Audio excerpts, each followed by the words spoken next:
সুপ্রিয় শিক্ষার্থীগণ, আজকে আমরা আলোচনা করব এবিটিএ টেস্ট পেপার পেজ 205 নিয়ে। তো দেখো, এই পেজের প্রথমে যে এমসিকিউ প্রশ্নগুলো রয়েছে সেই উত্তরগুলো।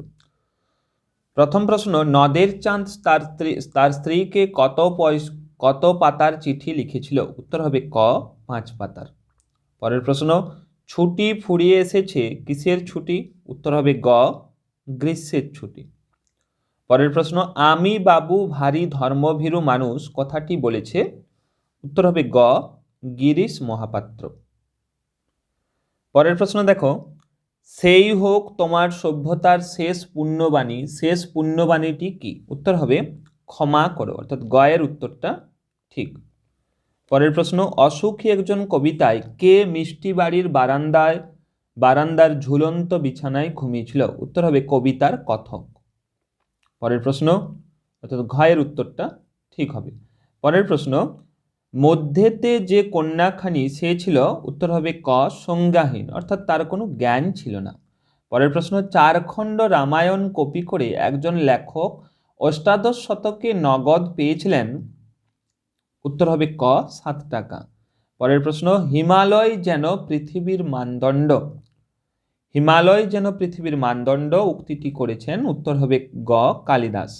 পরের প্রশ্ন, পরিভাষার উদ্দেশ্য হলো খ ভাষার সংক্ষেপ। পরের প্রশ্ন, বাক্যে সমাপিকা ও অসমাপিকা ক্রিয়ার পৃথক পৃথক কর্তা থাকলে অসমাপিকা ক্রিয়ার কর্তাকে বলে ঘ নিরপেক্ষ কর্তা। পরের প্রশ্ন, সরল বাক্যে সমাপিকা ক্রিয়ার সংখ্যা? উত্তর হবে সমাপিকা ক্রিয়ার সংখ্যা 1টি। পরের প্রশ্ন, বাক্যের কর্তা ছাড়াই কর্ম যদি কর্তার মতো ক্রিয়া সম্পন্ন করে তবে তাকে বলে কর্ম কর্তৃবাচ্যের কর্তা। পরের প্রশ্ন, ক্রিয়ার অর্থ প্রাধান্য পায়? উত্তর হবে উত্তর হবে ভাববাচ্যে। পরের প্রশ্ন, ঘণ্টা বাজে, এটি কোন বাচ্যের উদাহরণ? উত্তর হবে ঘ কর্ম কর্তৃবাচ্য। বহুব্রীহি সমাসে অর্থ প্রাধান্য থাকে তৃতীয় পদের। পরের প্রশ্ন, অতি মনোহর দেশ চিহ্নিত পদটি কোন সমাসের? মনোহরের ব্যাসবাক্য হবে মনকে হরণ করে যে, অর্থাৎ মন হরণ করে যে, এটা হবে গ উপপদ তৎপুরুষ সমাসের উদাহরণ। বৃষ্টিতে ধুয়ে দিল আমার পায়ের দাগ চিহ্নিত পদটি হলো, বৃষ্টির দ্বারা যেহেতু ধুয়ে গেল তাই এটা হবে করণ কারক, অর্থাৎ গ এর উত্তরটা ঠিক। এরপর পরের প্রশ্ন দেখো, ছোট মাসি সেই দিকে ধাবিত হয়, ছোট মাসি কোন দিকে ধাবিত হয়? উত্তর হবে মেসো যেখানে দিবানিদ্রা দিচ্ছিলেন। পরের প্রশ্ন, তাতে যে আমার ঢং নষ্ট হয়ে যায়, কার কি কারণে ঢং নষ্ট হয়ে যায়? একজন বিরাগী সন্ন্যাসী হয়ে টাকা ফাঁকা স্পর্শ করলে হরিদার ঢং নষ্ট হয়ে যাবে বলে মনে হয়েছে। পরের প্রশ্ন দেখো, বুড়ো মানুষের কথাটা শোনো, বুড়ো মানুষটিকে? উত্তর হবে বুড়ো মানুষটি হলেন নিমাইবাবু। পরের প্রশ্ন, অদল বদল গল্পে অদল ও বদলের আসল নাম কি? উত্তর হবে অদল হলো অমৃত আর বদল হলো ইসাব। পরের প্রশ্ন, নদের চাঁদের ভারী আমোদ বোধ হইতে লাগিল কি দেখে? উত্তর হবে টানা 5 দিন বৃষ্টির পর নদীটি ভয়ঙ্কর হয়ে উঠেছে। ব্রিজের ধারক স্তম্ভগুলোতে বাধা পেয়ে ফেনিল আবর্ত সৃষ্টি করছে। নদীর এই রূপ দেখে নদের চাঁদের ভারী আমোদ বোধ হতে লাগলো। পরের প্রশ্ন দেখো, অর্থাৎ কবিতার প্রশ্নগুলো। রক্তের একটা কালো দাগ, দাগটি কিসের প্রতীক? উত্তর হবে হত্যা, হিংসা ও রক্তাক্ততার প্রতীক। পরের প্রশ্ন, আমাদের পথ নেই আর, তাহলে আমাদের করণীয় কি? উত্তর হবে এই অবস্থায় কবি বেঁধে বেঁধে থাকার, অর্থাৎ সংঘবদ্ধ হয়ে থাকার পরামর্শ দিয়েছেন। পরের প্রশ্ন, এসো যুগান্তের কবি, কবির ভূমিকাটি কি হবে? উত্তর হবে যুগান্তের কবি আসন্ন সন্ধ্যার শেষ রশ্মিপাতে দাঁড়িয়ে মানহারা মানবীকে শোনাবে সভ্যতার শেষ পুণ্যবাণী ক্ষমা করো। পরের প্রশ্ন, রথে চড়ে বীর চূড়ামণি কে? উত্তর হবে বীর চূড়ামণি হলেন ইন্দ্রজিৎ। পরের প্রশ্ন, কবি নূতনের কেতন বলতে কি বুঝিয়েছেন? উত্তর হবে কেতন বলতে কেতন শব্দের অর্থ হচ্ছে পতাকা, পরাধীনতার বন্ধন থেকে মুক্তি লাভ করে নতুন দিন আসন্ন, এই কথাটাই বোঝাতে চেয়েছেন।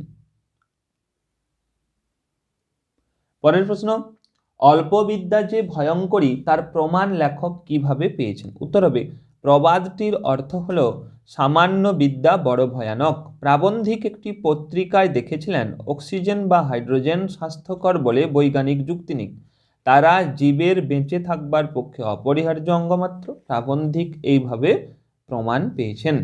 পরের প্রশ্ন, কাদের দিয়ে কলকাতা বিশ্ববিদ্যালয় পরিভাষা সমিতি গড়ে উঠেছিল? উত্তর হবে, বিভিন্ন বিজ্ঞানের অধ্যাপক, ভাষাতত্ত্বজ্ঞ, সংস্কৃতজ্ঞ পণ্ডিত এবং কয়েকজন লেখক একযোগে কাজ করেছিলেন। পরের প্রশ্ন, লিপি কুশলী কাদের বলা হয়? উত্তর হবে, যারা ওস্তাদ কলমবাজ।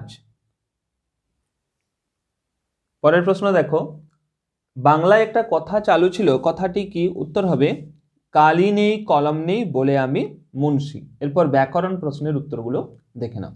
অনুসর্গ বিভক্তির মধ্যে একটি পার্থক্য লিখো। উত্তর হবে, অনুসর্গ স্বাধীনভাবে বসতে পারে, বিভক্তি স্বাধীনভাবে বসতে পারে না। পরের প্রশ্ন, একটি দ্বিকর্ম ক্রিয়ার উদাহরণ দাও। উত্তর হবে, রাম শ্যামকে বাংলা পড়ান। এখানে শ্যামকে হলো গৌণকর্ম আর বাংলা হলো মুখ্য কর্ম। পরের প্রশ্ন, অনুসর্গের অপর নাম কি? উত্তর হবে, কর্মপ্রবচনীয়। পরের প্রশ্ন দেখো, এক্সেস দ্বন্দ্ব কাকে বলে? যে দ্বন্দ্ব সমাসে সমস্যমান পদগুলির মধ্যে একটি অবশিষ্ট থাকে এবং অন্য পদগুলি লোপ পায়, ওই অবশিষ্ট পদটির বহুবচনের রূপের সাহায্যে সমস্ত পদটি গঠন করা হলে তাকে এক্সেস দ্বন্দ্ব সমাস বলে। পরের প্রশ্ন, জয়ধ্বনি পদটির ব্যাসবাক্য সহ সমাস। উত্তর হবে, জয় সূচক ধ্বনি মধ্যপদলোপী কর্মধারয় সমাস। পরের প্রশ্ন,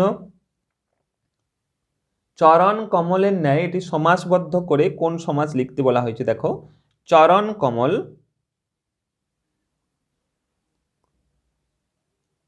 এটি হলো উপমিত কর্মধারয় সমাস। পরের প্রশ্ন, আমার মনে পড়ে প্রথম ফাউন্টেন পেন কেনার কথা। প্রথম ফাউন্টেন পেন কেনার কথা মনে পড়ে, এটি কর্তৃবাচ্যে রূপান্তর করতে বলা হয়েছিল। পরের প্রশ্ন, বাচ্য শব্দের অর্থ কি? উত্তর হবে, বাচ্য শব্দের অর্থ হলো বলার যোগ্য কোনো কথা বা কথনীয়। বলার যোগ্য কোনো কথা বা কথনীয়। পরের প্রশ্ন,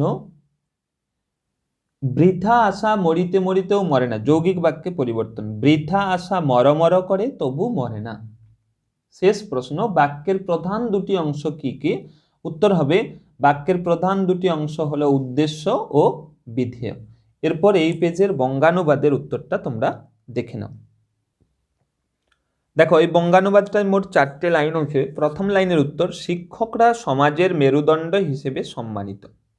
2 নম্বর লাইনের উত্তর, তারা দেশের ভবিষ্যৎ নাগরিকদের তৈরি করেন। 3 নম্বর লাইনের উত্তর, তারা তাদের ছাত্রছাত্রীদের নিজের সন্তানের মতো ভালোবাসেন।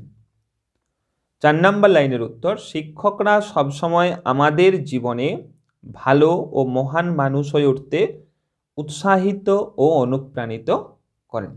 এই হচ্ছে এই পেজটার বঙ্গানুবাদটির উত্তর। এইভাবে পরবর্তী পেজগুলোর উত্তর তোমরা খুব শীঘ্রই পেয়ে যাবে।